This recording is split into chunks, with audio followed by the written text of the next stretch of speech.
اب نے قرآن میں یاد کیا ہے لا اقسم بهذا البلد وانت حل بهذا البلد.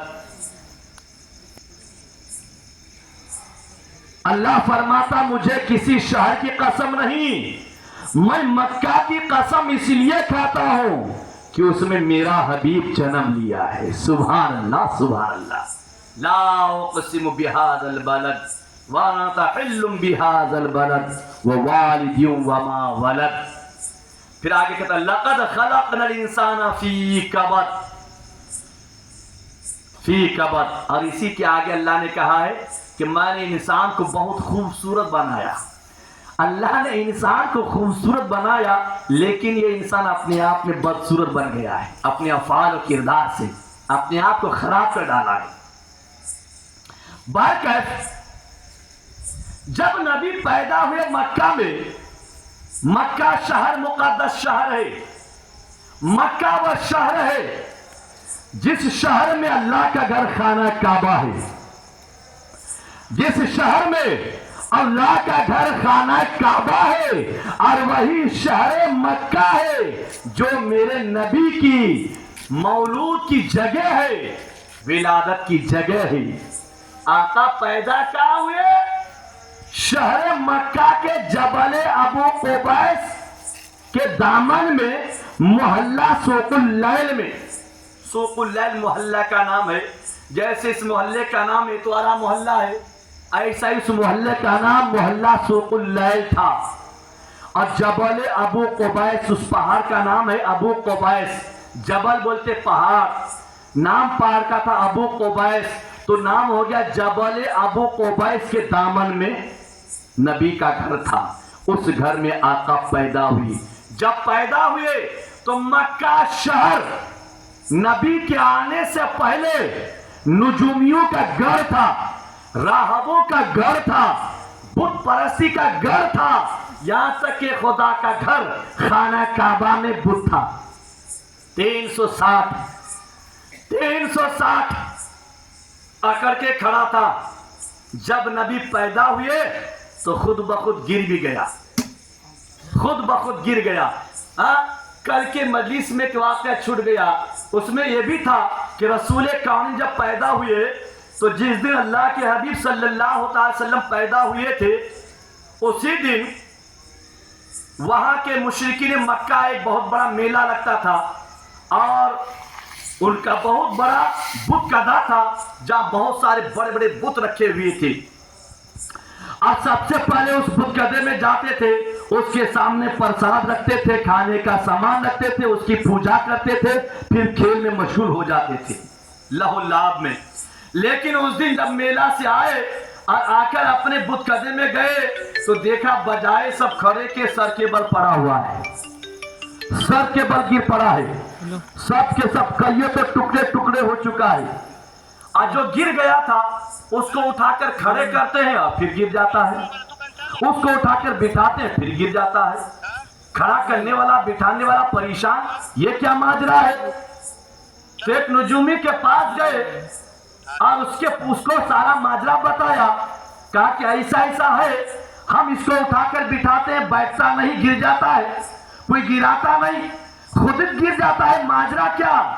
کہ اس کا ماجرا یہ ہے تمہیں نہیں پتا کہ اللہ تعالیٰ کا ایک محبوب بندہ جسے امام الانبیاء کہا جاتا ہے، جس کی آمد کی خبر رب تبارک تعالیٰ نے توریت میں دیا ہے، جس کی آمد کی خبر زبور میں دیا ہے، جس کی آمد کی خبر انجیل میں دیا ہے، اور جس کی آمد کی خبر 1,24,000 انبیاء کرام نے دیا ہے، اس نبی کا مبعوث ہو چکا ہے. وہ نبی آ چکے ہیں. اس نبی کی آمد کی برکت ہے کہ ہر بت تھر تھرا کر منہ کے بل گر پڑتا ہے. وہ میرے نبی کی آمد کی برکت ہے، وہ آمینہ کے لال کی آمد کی برکت ہے. اسی طرح جب نبی تشریف لائے تو مکہ میں ایک بہت بڑا جانکار کاہن تھا، نجومی تھا. اس نے توریت میں پڑھا ہوا تھا، بہت بڑا تھا. اس نے اس قرب جوار کے تمام کاہنوں کو جمع کیا، تمام کاہنوں کو اور جادوگروں کو جمع کیا اور جمع کر کے سب کو لے کر آئے اللہ کا گھر خانہ کعبہ کے پاس. غور کرنا میری ماں بہنوں، سب کرنا اپن ایمان کا سودا نہ کرنا. چونکہ تم دنیا سے جاتے جاتے مالا دولت لے کر نہیں جائے گی، زیورات لے کر قبر میں نہیں جائیں گی، روپے پیسے لے کے نہیں جائیں گے. تمہاری کوئی سہیلیاں اگر جس نے بہکائی ہو وہ ساتھ نہیں دے گی. قیامت میں نہ قبر میں کوئی سہیلی، کوئی آپا، کوئی دیدی ساتھ نہیں دے گی. اگر ساتھ دینے والی کوئی ذات ہے تو عبداللہ کا نوری نظر آمنہ کا لخت جگر. اور ساتھ کوئی دے گی بھی تو رسول کی شہزادی سیدہ فاطمہ زہرا رضی اللہ تعالیٰ عنہا ہے. فاطمہ کی کنیز بنو اور سچی کنیز بنو. جس طرح سیدہ فاطمہ نے اپنے بابا امام الانبیاء سے محبت کیا ہے، اس انداز سے نبی سے پیار کرو، اسی انداز سے رسول سے محبت کرو. میرے عزیزو، تو جو سب سے بڑا راہب تھا، سب سے بڑا نجومی تھا، سب سے بڑا راہب تھا، وہ تمام کے تمام، اس سے زیادہ جانکار اس وقت کوئی نہیں تھا مکہ میں. وہ کیا کیا؟ تمام راہبوں کو جمع کیا، خبر کیا کہ چلو آج خانہ خدا کے پاس جائیں گے. سب کے سب اللہ کا گھر خانہ کعبہ کے پاس جمع ہو جاؤ. اس کے اعلان پر سب کے سب جمع ہو گئے. سب جمع ہوئے، ادنا بھی جمع ہوئے، اعلیٰ بھی جمع ہوئے، سب کے سب جمع ہو گئے. اور جس وقت خانہ کعبہ کے پاس گئے اور سب تمام راہب جمع ہوئے، دیکھا کہ اس وقت مکہ کے بڑے بڑے رئیس لوگ وہاں تھے، بڑے بڑے مالدار بھی تھے.